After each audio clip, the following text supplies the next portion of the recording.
नमस्कार मित्रांनो, मी अविनाश जाधव आणि आज आपण जाणार आहोत दातेगडला. दातेगडला सुंदरगड असेही म्हणतात. जेव्हा छत्रपती शिवाजी महाराज पहिल्यांदा दातेगडला गेलेले होते तेव्हा त्यांच्या तोंडातून शब्द बाहेर पडले सुंदर. त्यामुळेच दातेगडला सुंदरगड असे नाव देण्यात आलेले होते. तर चला आजच्या प्रवासाला चालू करूया.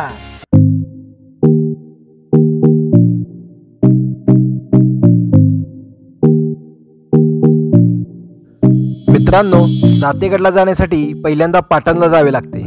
पाटणच्या स्टँडपासून उजव्या हाताने जाणारा रस्ता डायरेक्ट दातेगडला जातो.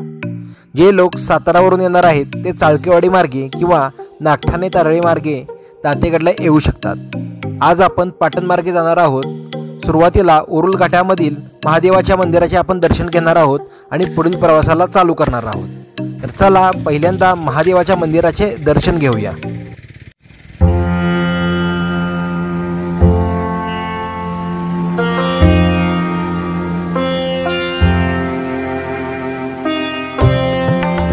नमस्कार मंडळी, आता आपण आलेलो आहोत उरुल घाटामध्ये आणि उरुल घाटामध्ये एक आहे मस्त मध्ये महादेवाचं मंदिर आणि त्याच्या मागे आहे एक मस्त मध्ये धबधबा. मागे तुम्ही धबधबा बघू शकता.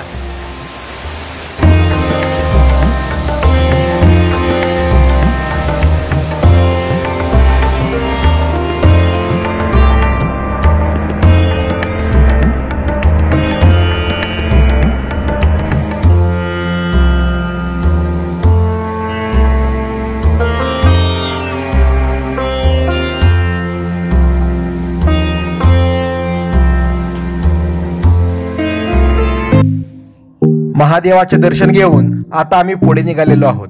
पाटण बस स्थानकाच्या पुढे उजव्या हाताने एक वरती जायला रस्ता आहे. आता आम्ही त्यावरूनच निघालेलो आहोत.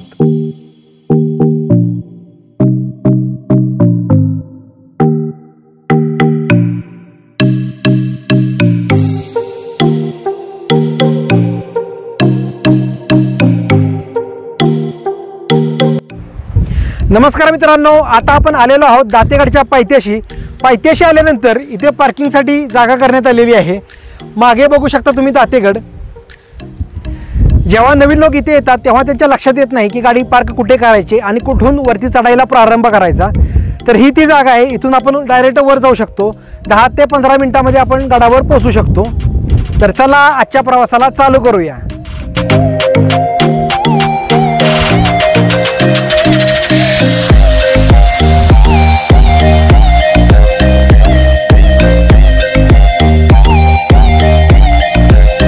दातेगड हा गिरिदुर्ग प्रकारातील किल्ला असून त्याची उंची साधारण 1027 मीटर अशी आहे.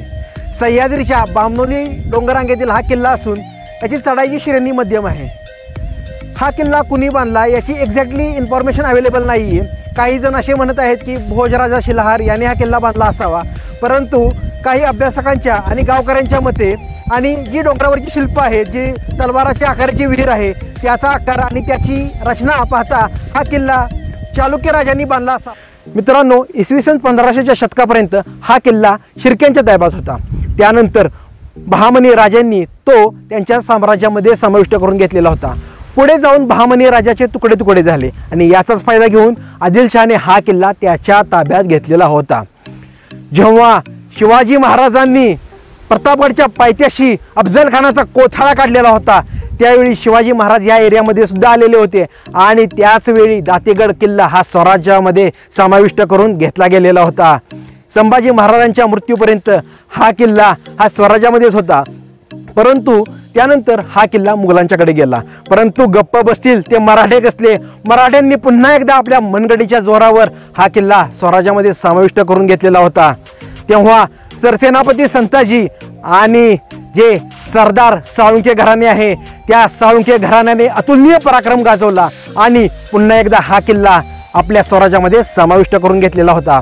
सरदार साळुंखेच्या अतुलनीय शौर्यावर खुश होऊन महाराजांनी तेव्हा 34 गावे त्यांना इनाम म्हणून दिलेली होती.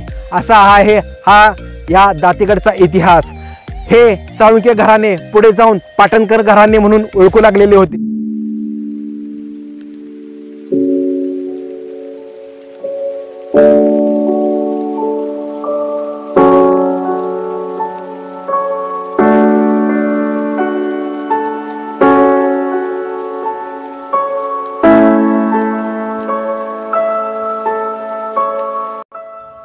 पश्चिम दरवाजाच्या आधीच सुरुवातीला डाव्या हाताला ही गुहा लागते.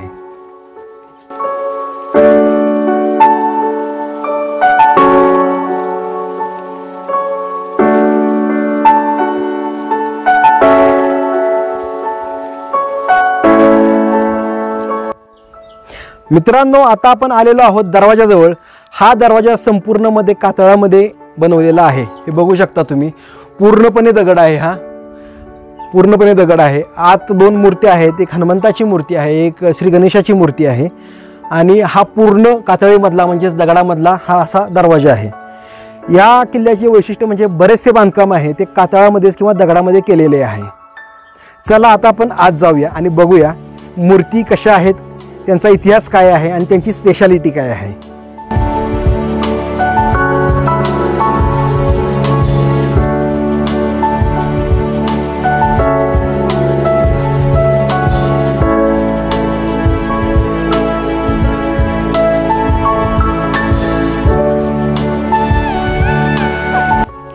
मित्रांनो, आता आपण आलेलो आहोत मूर्त्यांच्या जवळ. आता ही पाहू शकता हनुमंताची मूर्ती. तर हे बघू शकता की त्यांच्या शेपटीच्या तिथे दोन्हीकडे आयुध आहेत म्हणजे शस्त्र आहेत आणि हातामध्ये सुद्धा शस्त्र आहे. आणि इकडे एक बघू शकता, इकडे आहे श्री गणपतीची मूर्ती. बघू शकता या मूर्तीचे वैशिष्ट्य म्हणजे जे कान आहेत ते जास्वंदीच्या आकाराचे आहेत. खूप छान अशी मूर्ती आहे. या मूर्तीचे वैशिष्ट्य असे सांगता येईल की सूर्योदय होताना एका मूर्तीवर प्रकाश येतो आणि सूर्यास्त होताना एका मूर्तीवर प्रकाश येतो. म्हणजे बघा की आपल्या पूर्वजांनी कशा प्रकारे या किल्ल्यांची रचना केलेली आहे की सूर्योदय होताना एका मूर्तीवर सूर्याचा प्रकाश पडेल आणि सूर्यास्त होताना एका मूर्तीवर प्रकाश पडेल. मागे बघू शकता,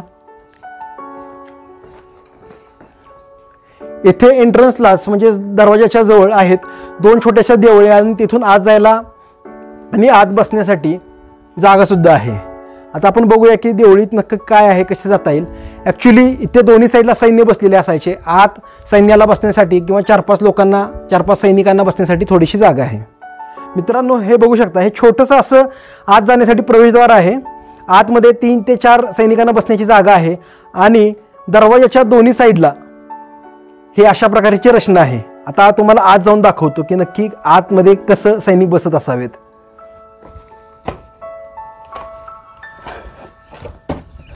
हे बघू शकता, आतमध्ये सैनिकांना बसण्यासाठी कशा प्रकारची जागा आहे. मागे सुद्धा सेम अशाच प्रकारची एक सैनिकांना बसण्यासाठीची जागा आहे. ही जागा आहे ती जो मुख्य दरवाजा आहे त्याच्या दोन्ही बाजूला आहे. म्हणजेच येणाऱ्या जाणाऱ्यांवर नजर ठेवण्यासाठी किती छान प्रकारे रचना केलेली होती. त्यांच्या परवानगीशिवाय गडामध्ये कोणीही येऊ शकत नसे. चला आता बाकीचा गड आपण पाहायला चालू करूया. मित्रांनो, तुम्ही पाहू शकता इथे सुद्धा एक छोट्या आकाराची एक खोली आहे. परंतु या खोलीचा वापर कसा आणि कशासाठी केला जात असावा याची निश्चित इन्फॉर्मेशन अवेलेबल नाही आहे. हे मागे बघू शकता तुम्ही की अशा प्रकारे पायऱ्या आहेत आणि तिथून आपल्याला गडावर जायचे आहे. चला.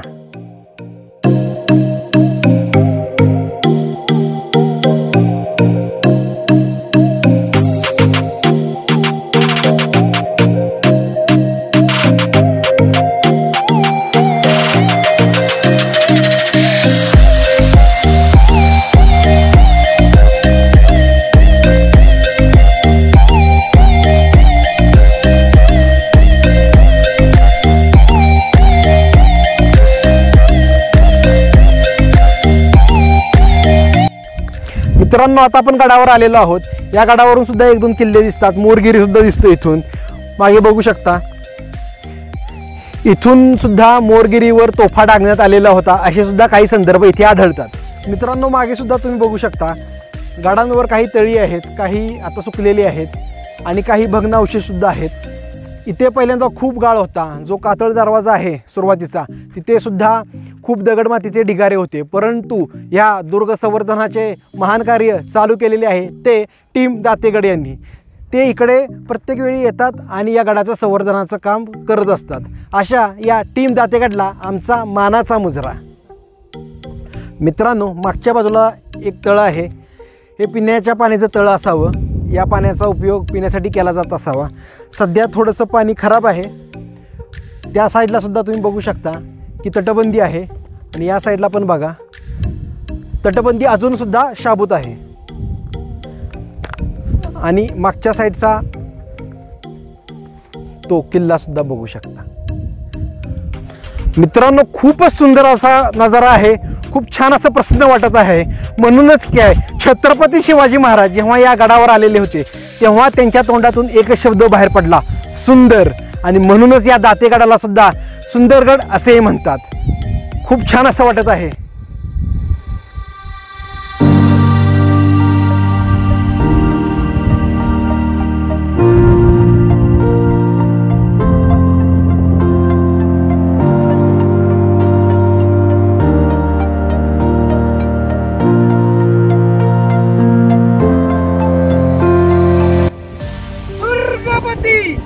प्रजाश्वपती भूपती प्रजापती सिंहासनाधीश्वर क्षत्रिय कुलावंतास राजाधिराज योगिराज श्रीमंत श्री श्री श्री छत्रपती शिवाजी महाराज की जय.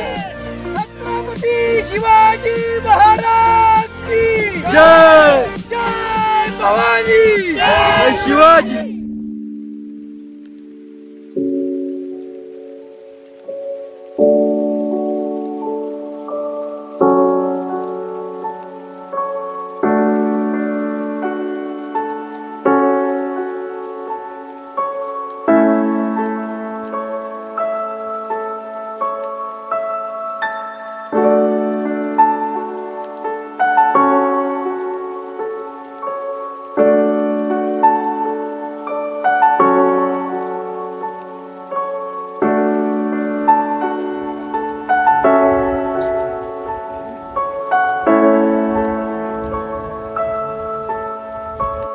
नमस्कार मंडळी, आता आपण आलेलो आहोत तलवारीच्या आकाराच्या विहिरीमध्ये.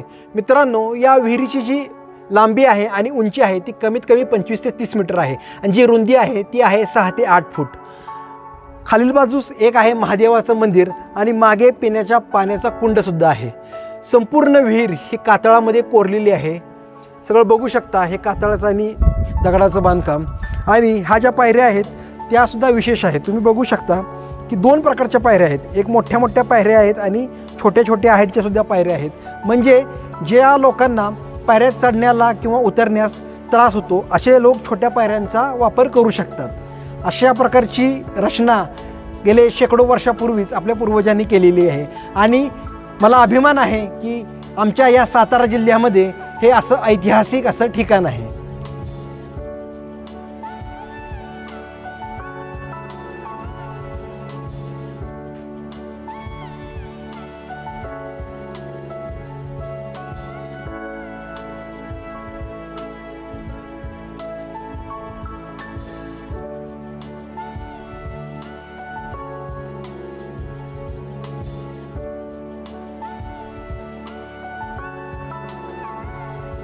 जाता जाता आम्ही मंदिर परिसराची स्वच्छता केली. येथील कचरा, प्लास्टिकच्या बाटल्या या गोळा केल्या आणि आमच्या परतीचा प्रवास सुरू केला.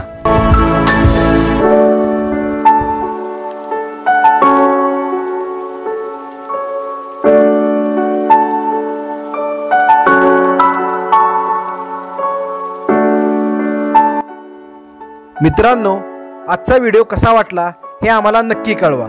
तसेच या व्हिडिओमधल्या ड्रोन शॉटसाठी संग्रामदादा साळुंखे आणि संपूर्ण स्वप्नदुर्ग प्रतिष्ठान यांचे खूप खूप आभार. सर्वांचे मनपूर्वक धन्यवाद.